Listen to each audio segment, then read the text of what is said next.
મારા મોબાઈલમાં છે ને એક બહુ મોટો પ્રોબ્લેમ થઈ ગયો છે. હવે એનું રિપેરિંગ માટે અત્યારે જઈએ છીએ. હવે શું પ્રોબ્લેમ છે, કેટલો ખર્ચો આવશે, થાય કે નહીં થાય, હવે એ જોવાનું છે. ત્યાં જઈએ પછી આઈફોનના સ્ટોરે અત્યારે જઈએ છીએ. Hello guys, good morning. તો આજે થઈ ગયા છે સવારમાં આપણે હજી તો 7:30 વાગ્યા છે અને ફ્રી થઈ ગયા છીએ કારણ કે આજે જવાની છે મનસ્વી અને એની મમ્મા બંને માસી ઘરે જવાના છે. તો રેડી થઈને જો આમ ચક્કુ મોકું થઈ ગયા છે ને આ બાજુ જો ઠેલા રેડી થઈ ગયા છે. થેલા આપણે બધું રેડી થઈ ગયું છે, હવે જવાનું જ છે. ખાવાનો સામાન રેડી છે. મનસ્વીએ તો અત્યારથી ચાલુ કરી દીધું. જો એ ભૂંગરું હાથમાં આવી ગયું છે શેકેલું, એટલે એણે તો અત્યારથી ચાલુ કરી દીધું. મારી પાછળ બી એક બેગ છે એટલે હું બી જવાનો છું મારા ઓફિશિયલ ટૂરથી. એટલે બધાએ એકચ્યુઅલી બહાર જવાના છીએ. Thank you. સૌની ટ્રીપ ઉપર. હે ને? તો જો મનસ્વીએ મને ખવડાવી દીધું અને બંને અમે સૌની ટ્રીપ ઉપર જવાના છીએ. તો ચલો હવે નીકળવાનો ટાઈમ થઈ ગયો છે. અહીંથી નીકળીએ.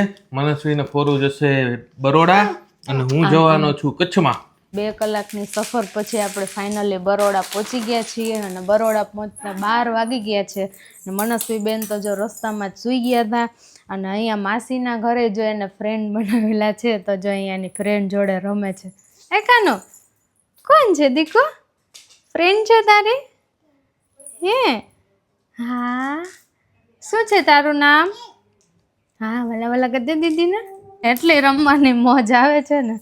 શેનાથી રમે કાના? દીદીને આપી દે. આપો આપો આપો. હા જો બે એટલા મસ્ત ના રમે છે ને. અત્યારે ગાડી ફૂલ ફોર્મમાં છે કારણ કે બસમાં સૂઈ ગઈ હતી એટલે હવે અમારા સુવાના ટાઈમે અમને નહીં સુવા દે ને એ બેન મસ્તી કરશે ને રમશે. એટલે હવે મસ્ત એને જમાડી ને પછી ફ્રેશ કરીને પછી સરસ રમશે. તો મનસ્વી ને એના માસી જો આ બાજુ કામે લાગી ગયા છે. મનસ્વી જઈને માસીને કપડાં દેતી જાય ને માસી હુકવતી જાય. કા માસી? હો, માસીને કામ કરાવવા માંડી જો છોકરી.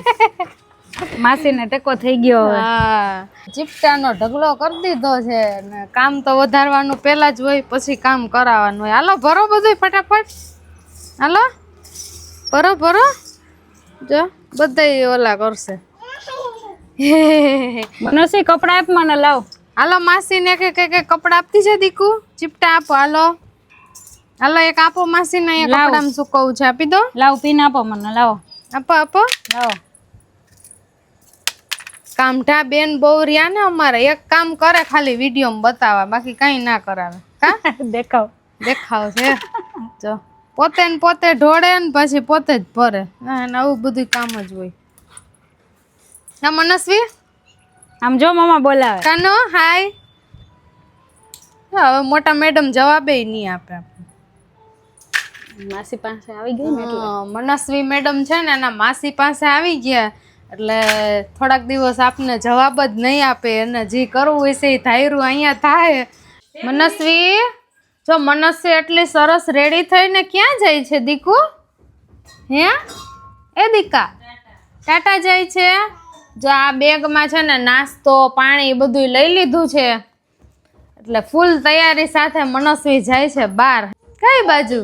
મારા મોબાઈલમાં છે ને એક બહુ મોટો પ્રોબ્લેમ થઈ ગયો છે. હવે એનું રિપેરિંગ માટે અત્યારે જઈએ છીએ. હવે શું પ્રોબ્લેમ છે, કેટલો ખર્ચો આવશે, થાય કે નહીં થાય, હવે એ જોવાનું છે. ત્યાં જઈએ પછી આઈફોનના સ્ટોરે અત્યારે જઈએ છીએ. તો અમે આવી ગયા છીએ આઈફોનના સ્ટોરમાં અને મારે મોબાઈલમાં થોડોક સ્પીકરનો પ્રોબ્લેમ હતો તો એ બતાવવા માટે આવ્યા છીએ આપણે. તો હવે એક્સપોર્ટ ચેક કરી અને કહેશે કે ભાઈ શું પ્રોબ્લેમ છે, કેટલા ટાઈમમાં થશે. તો મોબાઈલ રિપેરિંગમાં થોડોક વાર લાગવાની હતી એટલે આપણે મનસ્વીને લઈને બહાર આવી ગયા. બહુ મજા આવી ગઈ. જો આવી રીતે દોડીને આટા મારવાનું ચાલુ કરી દીધું. પછી 2-3 તો ગાડીઓમાં ચક્કરે મારી લીધી એટલે ફૂલ ગાડી મોજમાં આવી ગઈ છે. તો મારા મોબાઈલનું રિપેરિંગ કરાવીને આવતા રહ્યા છે. જોકે માઇનર એવો પ્રોબ્લેમ હતો એ ગેરંટીમાં હતું એટલે ફ્રીમાં થઈ ગયું છે. કંઈ મોટો પ્રોબ્લેમ નથી. સ્પીકરમાં થોડુંક ડસ્ટ જેવું હતું એ કર્યું છે. ને આવીને જો આપણે અત્યારે રસોઈની તૈયારી મોટા બેન કરે છે આ બાજુ. ને રસોઈમાં આપણે શું બનાવવાના છો? કોણ ભજીયા. વારે વાહ, મકાઈના ભજીયા છે. ચલો ગાઈસ ખાવા માટે. વાહ ચલો બધા આવી જાવ. ને હમણાં આપણે છે ને કોર્ન ઉપર તૂટીએ છીએ કારણ કે આની પહેલા કોર્નનું શાક કર્યું હતું, કોર્ન ચાટ ખાઈ લીધા અને હવે છેલ્લા આપણે કોણના ભજીયા ખાવાના છે. અને જો આ બાજુ ચટણીની બધી તૈયારી થઈ ગઈ છે. અને દીદીના હાથની ચટણી છે ને ગ્રીન બહુ સરસ હોય, ટેસ્ટવાળી. તો શોર્ટમાં બધાય આપણા ફેમિલી મેમ્બરને રેસીપી કહી દાલ ફટાફટ. કઈ નહીં, ગ્રીન ચટણીમાં ધાણા ને પુદીનો ને મરચું, આદુ, લસણ અને થોડી સેવ નાખું છું એટલે ચટણી બહુ મસ્ત થાય છે. અને એમાં જે નિમક આવે એ પૂરતા પ્રમાણમાં નિમક, અને કોઈને ગળી સ્વીટ ભાવતી હોય તો થોડી ખાંડ નાખવાની. અધરવાઇઝ તો એ રીતે ગ્રીન ચટણી બનાવું છું. અને મકાઈના ભજીયામાં લસણ, આદુ, મરચાંની પેસ્ટ નાખું છું, ધાણા ભાજી નાખું છું, અને અમુક ચાટ મસાલો છે કે થોડું એ બધા મસાલા નાખું. અમુક સિક્રેટ મસાલા કઈ નાખતીશ? સિક્રેટ તો કઈ નહીં નાખતી, પણ હું છે ને શેકેલું જીરું નાખું છું, એનો બહુ સરસ ટેસ્ટ આવે છે.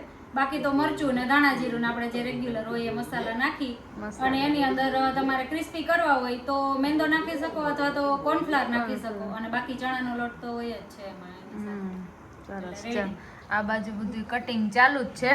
હવે બધા મસાલા ને બધું બનાવી પછી મિક્સ કરીને ગરમ ગરમ ભજીયા બનાવવાના છે. તો આવી જાઓ ભજીયા ખાવા માટે, અને તમે પણ એકવાર જરૂરથી ટ્રાય કરજો, બહુ જ સરસ ટેસ્ટ આવે. હું ભજીયા શાકની જેમ પહેલી જ વાર ટ્રાય કરું છું. એટલે અમારા મોટા બેન છે ને રસોઈમાં બહુ માહિર છે, એટલે બહુ ટેસ્ટવાળું સરસ હોય. ને એમાં અમે આવ્યા હોય એટલે આવું ચટપટું જ અમારું હોય. રોટલી શાક તો અમદાવાદ જઈને ખાવું, અહીંયા કંઈ નહીં ખાવા. આ બાજુ જો અમારા જેલા બાપુ આવી ગયા છે. મનસ્વી યાર જો મસ્તી કરે છે. આવતા વેત બેગ મૂકીને સીધી મનસ્વીને તેડી લીધી ને. એટલે હજી મનસ્વીને જો અજાણ્યું થોડુંક લાગે છે, એટલે હા એકદમ આમ શાંત થઈ ગઈ, બોલતી નથી. કાલથી પછી એટલું બોલવાનું ચાલુ કરશે ને કોઈને વારો નહીં આવવા દે. કા પછી તો એ કોઈનો જવાબ નહીં આપે. અત્યારે આમ થોડોક ટાઈમ શાંત રહે, પછી કાલથી એને બધી રંગરૂપ બતાવવાનું ચાલુ કરશે. જો અત્યારે આવી ગઈ મારી પાસે. જા માસા ટાટા લઈ જાય, નીચે જાઓ ને, નીચે રમવાને લઈ જાય પછી જઈશ ને. હા પછી કાલે અમારે નાઈ કરવા જવું છે.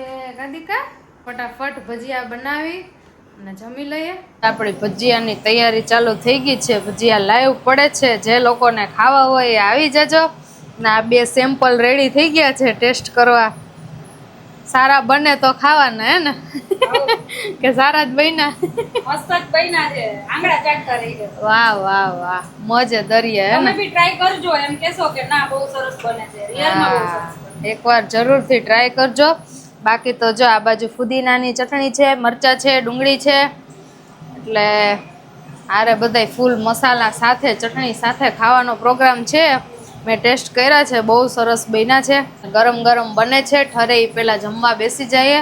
બાકી પછી આપણો વારો નહીં આવવા દે કોઈ, એટલે ફટાફટ જમી લઈએ. જમીને ફ્રી થઈ અને મનસ્વીને લઈ ગયા હતા નીચે ગાર્ડનમાં, અને ગાર્ડનમાંથી રમીને આજે મનસ્વી થાકી ગઈ છે, કારણ કે સવારે વહેલી ઉઠી હતી, બપોરે આમ બહાર જતા રહ્યા એટલે ગાડીમાં થોડુંક ઝોલું મારી લીધું, સૂઈ ગઈ. ત્યારે જો વહેલી સૂઈ ગઈ છે.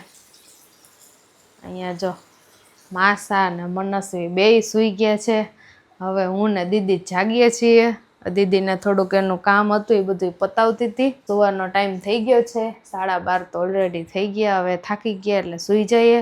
તો આજનો વ્લોગ કેવો લાગ્યો એ કમેન્ટમાં જણાવજો. આજનો વ્લોગ આપણે અહીંયા પૂરો કરીએ છીએ. વિડીયો ગમ્યો હોય તો લાઈક કરજો, શેર કરજો, અને અમારી ચેનલને સબસ્ક્રાઈબ કરજો. જય શ્રી કૃષ્ણ.